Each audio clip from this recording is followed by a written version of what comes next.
حضور حدیث میں ہے کہ جس آدمی نے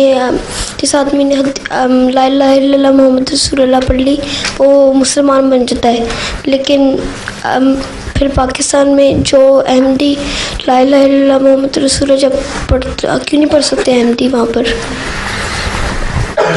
کیوں نہیں پڑھ سکتے؟ سارا تو مسئلہ یہی ہے، وہ کہتے ہیں کہ تم لوگ لا الہ الا اللہ تو پڑھ لو بے شک، تو محمد رسول اللہ جو تم کہتے ہو نا، تو تمہاری مثال دل میں نعوذ باللہ محمد رسول اللہ کے بجائے نا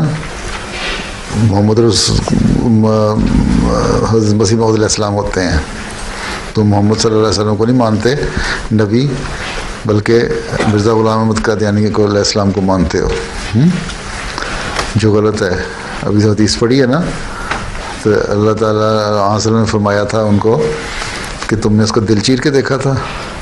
تو حضرت صلی اللہ علیہ وسلم کو تو پتہ نہیں لگا، اس صحابی کو تو پتہ نہیں لگا کہ اس نے دل سے کلمہ پڑھا ہے یا ظاہری کلمہ پڑھا ہے.